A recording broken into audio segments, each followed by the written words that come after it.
What's going on, y'all? It's your boy No Credit, and I'm back again with another one. I need you guys to do me a favor, hit that like button, hit that subscribe button, hit that notification icon for more videos like this. That being said, let's get into it. Raymond Savage is now the WBA featherweight champion, and a lot of people are angry. I don't understand why. Y'all should be celebrating another American champion. Why are you angry? Especially the crazy part about this, right? This guy is an American-born fighter, but I see a lot of Americans going against this guy. Immediately after the fight, right? And I'm gonna just say it out loud because we can't be sugarcoating this stuff. I seen a lot of Spanish-speaking people with Spanish-speaking name, or just Spanish American, whatever you want to call it.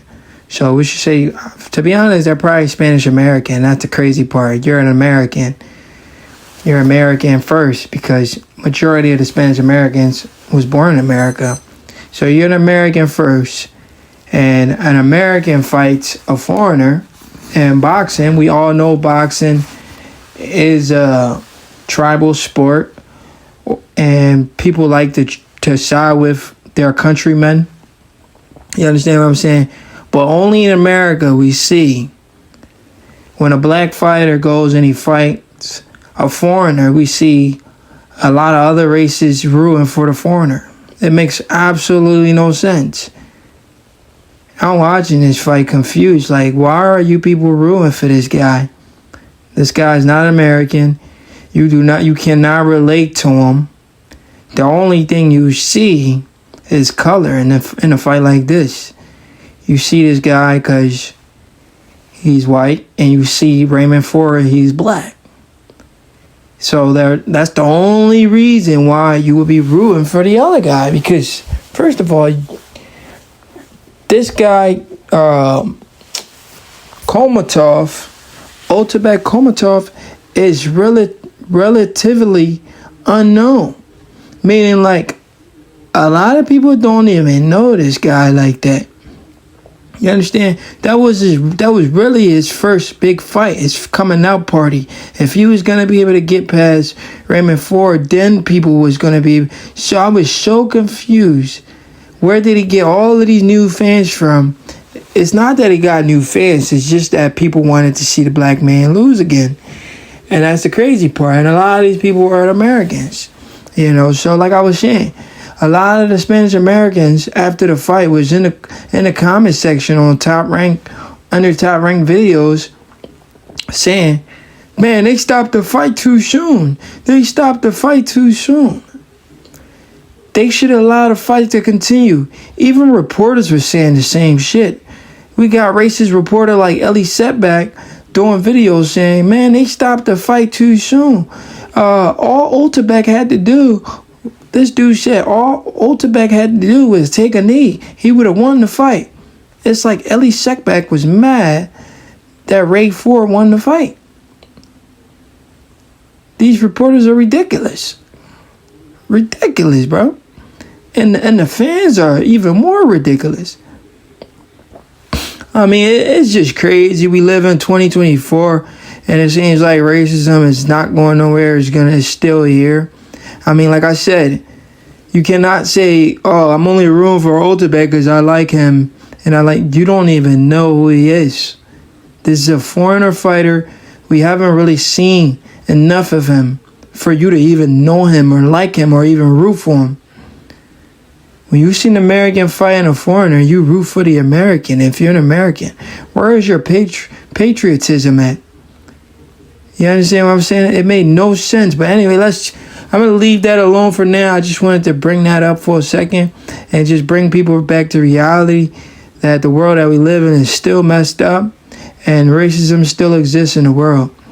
With that being said, let's talk about the fight and some other stuff concerning the fight. Raymond Savage versus Otabek Kholmotov. Stylistically, I knew it was a bad matchup for Otabek because Otabek does well against fighters that come forward and just,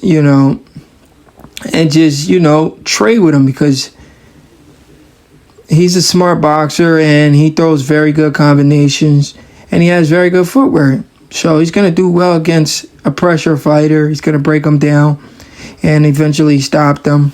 But I knew going into a fight with a guy like Raymond Ford, who spars elite level competition like a Shakur Stevenson, like, he'll be too slick for Otabek.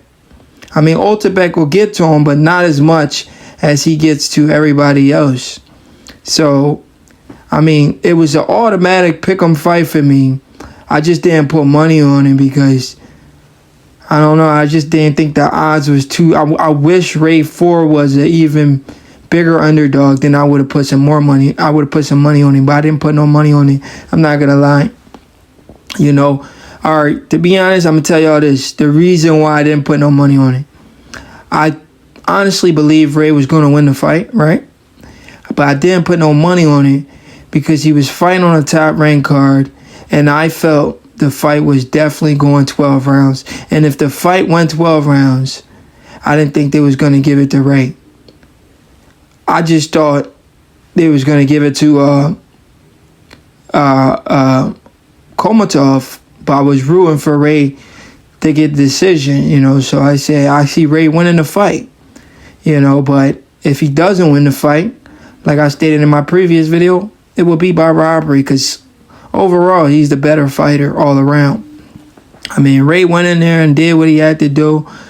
I didn't like how he fought the first few rounds. I think the first couple rounds, he's being the better fighter, the better all-around fighter.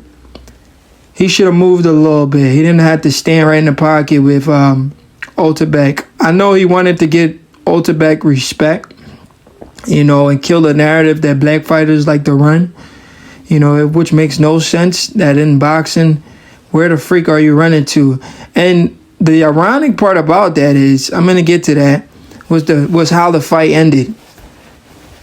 It wasn't the black guy running. It was the other guy running like he wanted to actually literally get out of the ring in the 12th round. If you go back and watch the 12th round and stoppage, you see Otabek running for his life. If there was no ring right there, he would have ran out of the building. That's how bad it looked. But anyway, I didn't like how Ray started the fight. I thought he could have easily win the first early rounds. Just moving a little bit and just outboxing him, stabbing Otabek to the body, counter-punching him, spinning him, just controlling him. He could easily do that and outbox him. He didn't have to trade with him early. He traded with him early, so it gave Otabek the advantage. He played it into his hands earlier on in the fight, and it worked for him. But his defense is so good on the inside that Otabek couldn't get him clean. But anyway, he knew he had the ability to bring the fight to Otabek, and ultimately he was able to do that in the later rounds and eventually got to him and stopped him.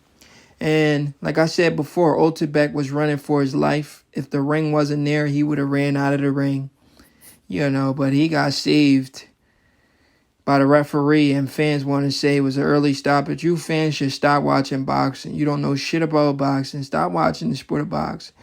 But anyway, he says he wants to move up in weight. But he has great fighters at 126. I want to see him versus Veneto. But anyway, if he does move up in weight, he has the likes of Lamont Roach, Oshaki Foster, Joe Cordina, and Emmanuel Navarrete, but I believe Navarrete is trying to move up in weight, if I'm not mistaken. But anyway, I love to see Ray Ford against any of these guys, I don't see him going up to 135 anytime soon, but he's definitely saying he's going to 130 because the weight cut, so I would like to see him either unify or, go up to 130.